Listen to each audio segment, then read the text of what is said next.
말씀을 한 군데 보시죠. 느헤미야. 네? 어디요?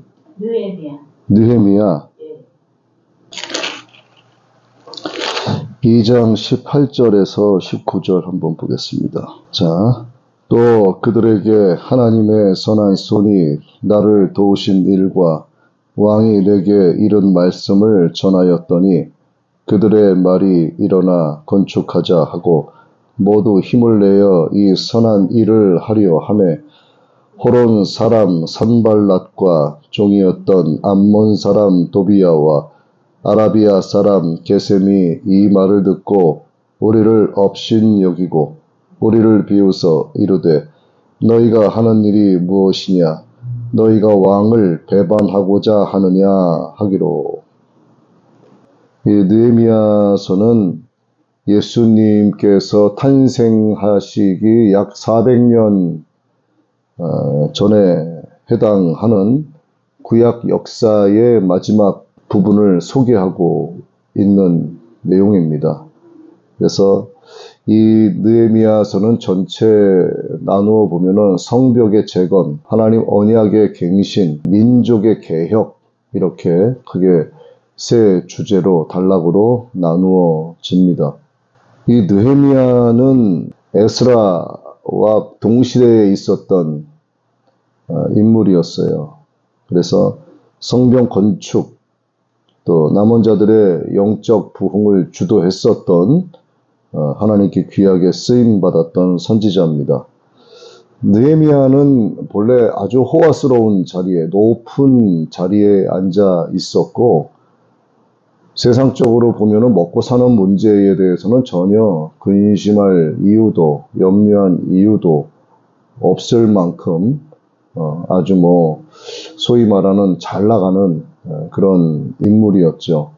그럼에도 불구하고 하나님의 부르심에 순종을 해서 기꺼이 고통스럽고 위험한 직책을 감수하는 그런 담대함과 헌신의 열정이 무엇인지를 보여주고 있습니다. 그래서 이 느헤미야 선지자는 에스라와 동시대에 있었던 인물이긴 하지만 또 말라기 선지자와 함께 구약 역사의 마지막을 장식하고 있는 그런 인물이죠. 본문 말씀에 하나님의 손이 나를 도와서 그리고 왕이 이런 말씀을 이제 전하게 됩니다. 백성들에게. 그러자 그들이 일어나서 하나님께서 주신 말씀 그리고 왕이 이제 하라고 허락을 했으니까 이 부분에 대해서 백성들이 듣고 이제 고무가 되는 거예요. 그래서 마음에 이제 동기가 일어나기 시작을 합니다. 우리가 함께 하자, 건축하자, 모두 힘을 내자, 이 선한 일을 우리가 함께 해 나가자 이렇게 이야기하고 있는데 그 가운데 이제 호론 사람 산발랏 종이었던 암몬 사람 도비야, 아라비아 사람 게셈 이 사람들이 이제 이 말을 듣고 분열을 일으키는 작업을 합니다. 그래서 너희가 우리를 업신여기고 우리를 비웃어서 지금 그런 거 하는 거 아니냐?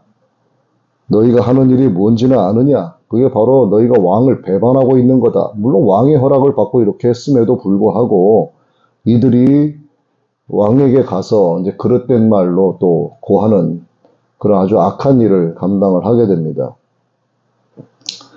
사람마다 창조주 하나님의 영광을 드러내야 할 사명을 가지고 누구나 이 땅에 태어나게 되죠. 그런데 이 사명을 감당하기 위해서는 목적 의식을 갖고 하나님의 뜻에 어긋나는 것만이 아니라면 내가 하는 모든 일이 하나님께서 내게 맡기신 천직으로 믿어야 되는 거예요. 그러니까 내가 하고 있는 이 일이 성령을 회방하는 일, 하나님의 뜻에 거스르는 일, 하나님의 영광을 가리우는 일, 하나님의 이름을 땅에 떨어뜨리는 하나님을 대적하는 일만 아니라면 그가 하는 일은 하나님께서 내게 맡기신 천직이다. 그리고 이 천직을 통해서 하나님께 영광 돌리고 하나님의 뜻을 이루어가는 사명자다 하는 마음으로 해나가도 무방하다는 겁니다. 그러나 연약합니다. 그래서 감당하기 어려울 때도 굉장히 많죠. 그러다 보니까 낙심도 하게 되고 좌절해서 중간에 하다가 포기하고 그만두는 경우도 많이 있어요. 그렇기 때문에 나를 도우시는 하나님이 계시다는 사실을 믿고 하나님의 도우심을 구해야만 하죠. 그럴 때 모든 것이 합력해서 선을 이루도록 하시는 하나님의 그 은혜로 말미암아서 맡은 일을 성취할 수 있게 됩니다. 시편 28편 7절의 말씀 한번 보겠습니다. 여호와는 나의 힘과 나의 방패이시니 내 마음이 그를 의지하여 도움을 얻었도다. 그러므로 내 마음이 크게 기뻐하며 내 노래로 그를 찬송하리로다. 하나님의 은혜로 맡은 일을 성취할 수 있다고 고백하는 것이 우리가 방금 읽은 시편 28편 7절의 말씀입니다. 하나님은 나를 돕는 분, 지혜를 구하고 담대하게 나가게 되면 모든 선한 일을 성취하게 하시는 하나님의 손길을 분명히 체험할 수 있습니다. 그런데 가다 보면 알긴 알지만 자꾸 의심을 하게 되는 거죠.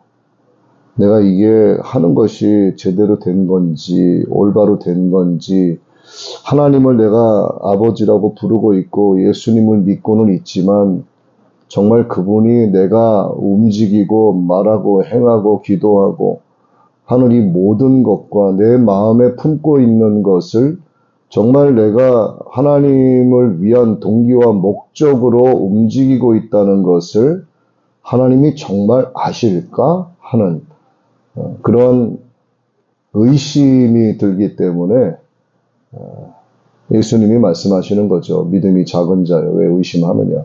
그러니까 베드로가 물에 빠질 때 시작은 담대하게 나갈 수 있어요. 그런데 가다 보면 주변에 많은 풍파가 생겨납니다. 방해꾼들이 생겨나고 그 방해꾼은 결국 내 마음에 의심이 될 수도 있는 거죠. 그러다 보면은 하나님의 손길이 나를 향할까 하는 그런 의구심 때문에 내가 이거 지금 뭐 하는 짓이야? 이렇게 하면서 그만두는 일들이 많다는 얘기죠. 믿음으로 성취하는 이런 체험적인 신앙이 있어야만 합니다. 그래야만 더 큰 믿음으로 나가게 하는 중요한 동기가 될 수 있다는 것을 성경은 기록을 하고 있어요. 로마서 1장 17절 말씀 한번 봅니다.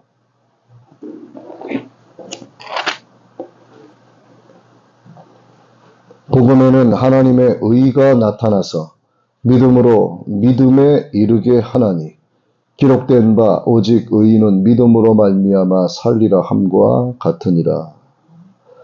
믿음으로 믿음에 이르게 한다.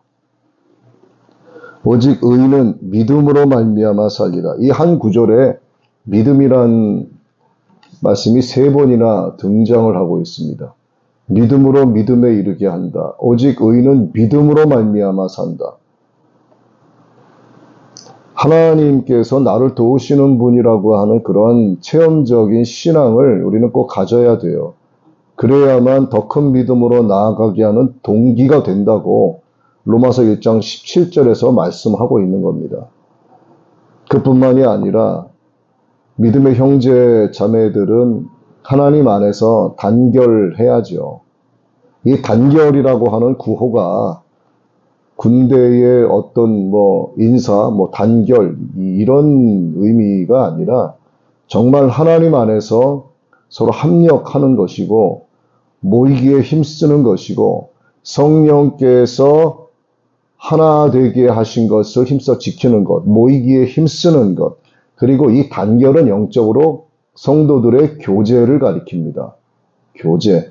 성도 간의 교제에 들어오지 못하는 사람은 자기 신앙 절대로 지키기 어려워요.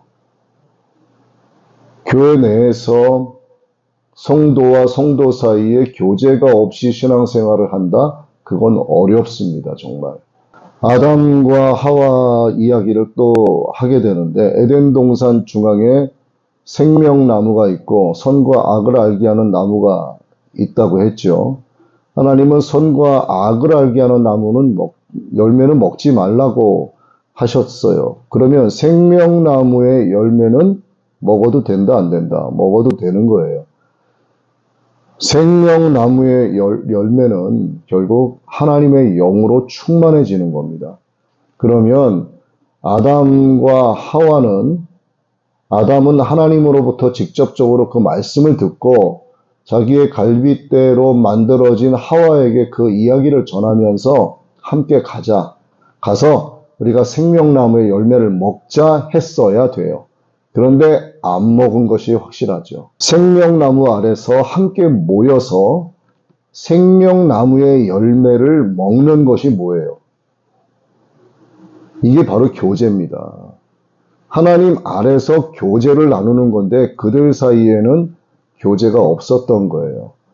에덴 동산에 얼마나 많은 과실수가 있었겠습니까? 그거 먹느라고 정신 없었고, 그리고 엄하게 뱀 그놈 만나서 선악과를 따먹고 아담도 베어 먹고 이렇게 돼서 벌거벗었다는 것을 알게 되고, 그 벌거벗었다는 게 바로 내가 죄인이라는 것을 알게 된 거잖아요. 그것을 알게 됐다는 것은 하나님께서 원하시는 선이 무엇인지를 알게 됐다는 거예요. 그럼 하나님께서 악하게 보시는 것이 무엇인지도 알게 됐다는 겁니다. 사람은 사회적 동물입니다. 서로 함께 공동체를 이루고 또 서로 대화도 하고 서로 연락도 주고받고 이렇게 살아야 돼요. 두 사람이 한 사람보다 나은 것은 협력하는 것을 통해서 더 좋은 결과를 얻을 수 있기 때문입니다.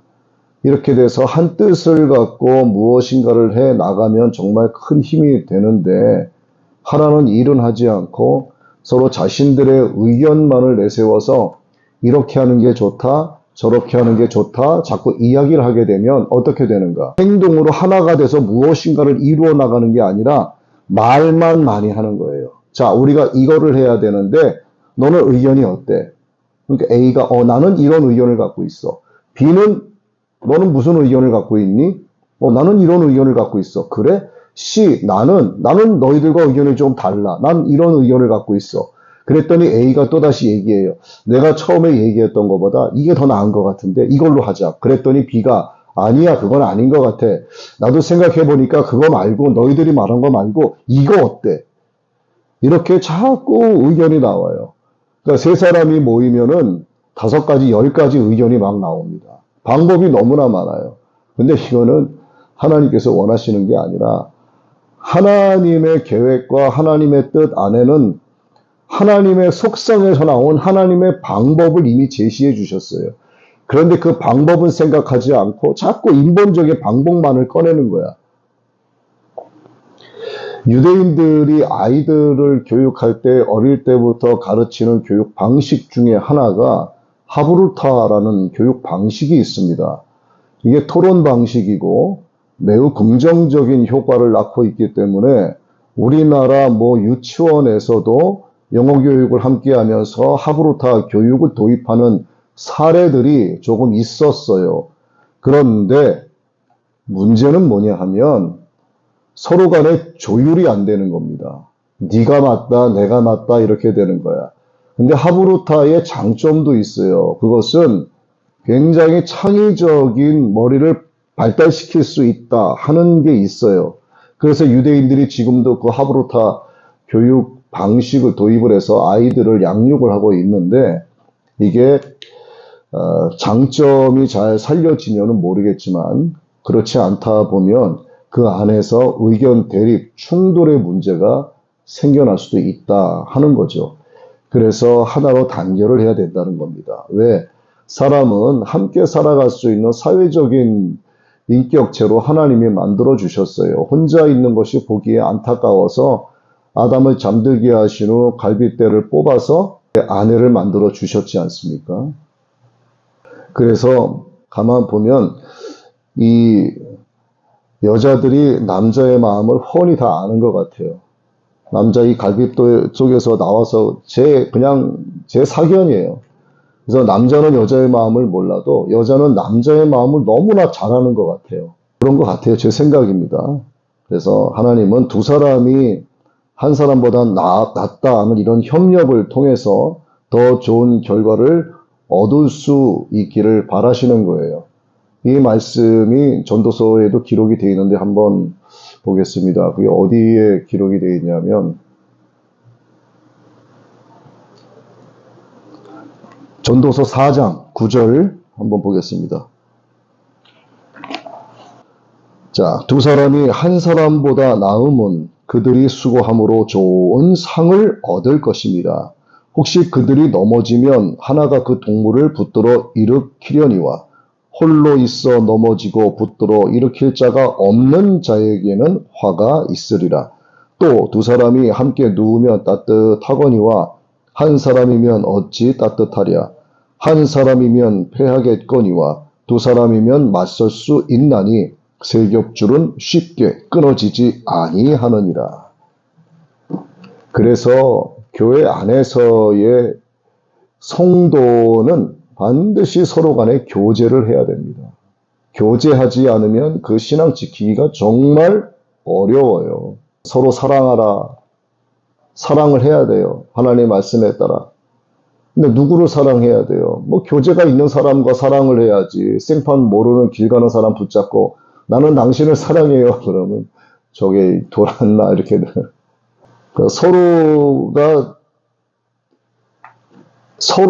서로가 되려면 어떻게 해야 돼요?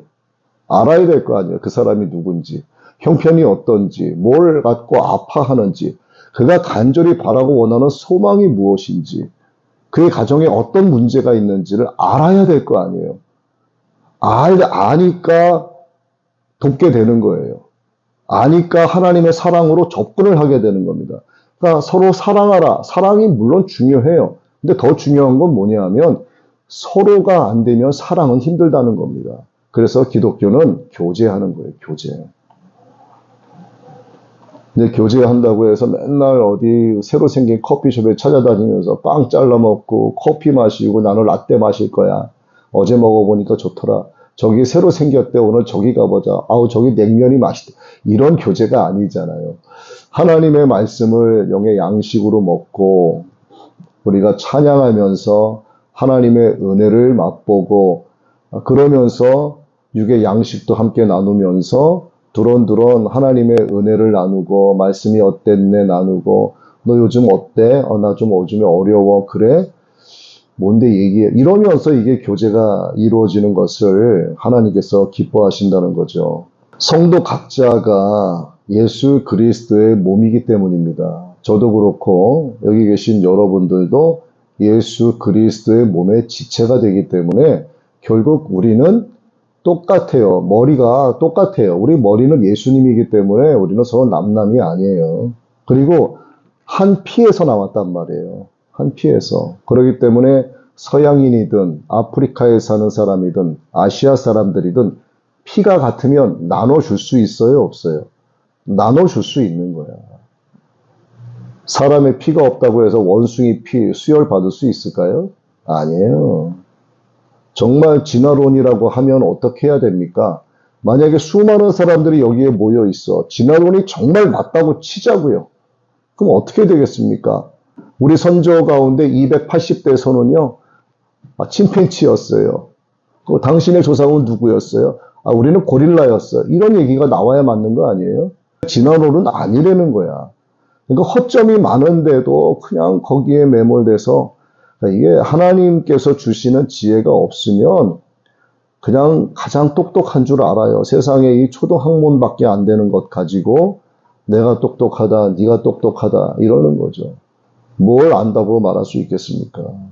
그러니까 우리 예수님을 신랑으로 삼고 신부로 살아가는 분들이 가장 지혜롭고 가장 똑똑한 분들이에요. 이분들만큼 지혜로운 분들이 없습니다. 성도 각자가 그리스도의 몸이고 지체의 각 부분임을 우리가 깊이 인식을 하고 그래서 하나님이 우리에게 맡겨주신 일을 성취하기 위해서 하나가 돼서 협력할 때 큰 일도 충분히 이룰 수 있다. 이렇게 요한복음에도 에베소서에도 이러한 말씀이 같이 기록이 되어 있습니다. 초대교회라고 하는 이 엄청난 일을 이루어낸 이 믿음의 선배님들, 믿음의 조상들을 보면 모든 교인들이 마음을 하나로 같이 한 것을 분명히 볼 수가 있습니다. 이를 위해서 성령께서 하나 되게 하신 것을 힘써 지켰기 때문에 이렇게 된 거예요. 성령께서 하나 되게 하신 것을 힘써 지켰다는 것은 다시 말씀드리면 성도 간의 교제가 성령 하나님 안에서 이루어졌다는 겁니다. 이렇게 좋은 일을 행하는 데는 항상 방해가 있고 또 박해도 따릅니다. 그러나 세상을 이기신 예수님이 함께 계심을 믿고 예수님을 의뢰하면 어려움을 극복할 수 있다. 성경은 수많은 곳에서 이렇게 말씀을 하고 있어요. 요한복음 16장 33절의 말씀을 한 구절만 더 보겠습니다. 요한복음 16장 33절. 이것을 너희에게 이르는 것은 너희로 내 안에서 평안을 누리게 하려 함이라. 세상에서는 너희가 환난을 당하나 담대하라. 내가 세상을 이기었노라. 하나님께서 명하신 지상 명령이 있습니다. 소위 지령이라고 하죠. 복음의 지령. 이것을 이루기 위해서는 하나님의 도우심을 의뢰해야 되고 믿음 안에서 성도 간의 아름다운 교제가 있어야 되고 또 사탄이 여러 모양으로 방해하고 박해하는 것을 능히 우리가 예수님께서 승리하셨기 때문에 좌절하지 말고 이겨내야 한다 하는 것이 말씀의 결론인데 결국 느헤미야가 하나님의 말씀을 받고 또 왕에게 허락을 받아서 성전을 재건하려고 할 때 이 말씀을 백성에게 전하자 백성들이 좋습니다. 우리가 하나가 돼서 함께 하겠습니다. 라고 했더니 바로 방해자들이 나타나잖아요. 너희들이 지금 너희의 왕을 배반하려고 하느냐. 이런 말도 안 되는 어거지를 써가면서 백성들의 마음에 불안과 초조함을 심어두게 되는 거죠. 그러다 보니까 진행이 안 되는 거예요. 그러니까 하나님의 일을 해 나가는 데 있어서는 방해가 따르고 박해가 따릅니다. 왜냐하면 하나님을 대적하는 사탄의 세력이 세상 끝날까지 항상 존재하고 있잖아요. 그래서 그런 방해가 있을 때 우리는 두 가지로 생각할 수 있어요. 아, 이게 사탄의 방해구나. 이 자식 내가 이겨낼 수 있어 하고 믿음으로 나갈 수 있는가 하면 어떤 사람은 그래요. 야, 이거 하나님의 뜻이 아닌 것 같아. 그만두자. 이럴 수 있단 말이에요. 그런데 이걸 어떻게 구분하느냐. 제가 이거 말씀을 드렸어요. 내가 하고 있는 이 일이 나에게 맡겨진 이 천직과 같은 이 일이 하나님의 영광을 가리우는 일이 아니라면 하나님의 뜻에 어긋나는 일이 아니라면 내가 하나님의 이름을 욕되게 하는 일이 아니라면 그것은 하나님께서 나에게 주신 사명이에요. 그럼 거기서 하나님의 뜻이 무엇인지를 기도하면서 발견해서 또 찾아내서 뜻을 이루기 위해서 동기와 목적을 찾아서 그렇게 하나씩 이루어 나가면 되는 겁니다. 내 가정이 광야와 같아요. 혼돈하고 어둡습니다. 그런데 정말 어떤 한 사람 마음 가운데 하나님의 말씀이 빛이 확 비춰지게 되면 그 광야 같은 가정이 열매 맺는 밭이 된다는 뜻이에요. 그것이 급기야는 숲이 된다고 말씀합니다. 복음성가 가운데 주님의 숲이라는 찬양이 있어요. 그 가정이 주님이 계시는 열매 맺는 숲이 된다라는 뜻입니다. 그러니까 무엇보다 중요한 것은 여러분 마음 가운데 하나님의 말씀의 빛이 가득히 임해야 되는 거예요. 그리고 거기서 하나님께서 내게 주신 천직을 귀하게 잘 감당해 나가면 됩니다. 그러면 하나님께서 그를 구원하시는 은혜의 역사가 하나님의 때에 하나님의 어떠한 방법으로 반드시 일어나게 돼요. 여러분 병든 자가 치유받을 때는 치유받을 만한 믿음을 주실 때 그가 치유받는 겁니다. 그 가정이 구원의 은혜가 회복되기 위해서는 구원의 은혜가 회복될 만한 믿음이 그 가정에 있을 때 구원의 은혜가 회복되는 거예요. 그냥 되는 게 아닙니다.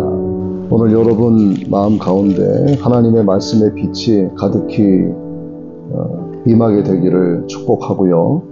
또 하나님의 도우심을 의뢰하시고 성령께서 하나 되게 하신 것을 힘써 잘 지키면서 하나님께서 내게 주신 그 자리에서 귀한 사명을 잘 감당하게 되시기를 예수님의 이름으로 축원합니다.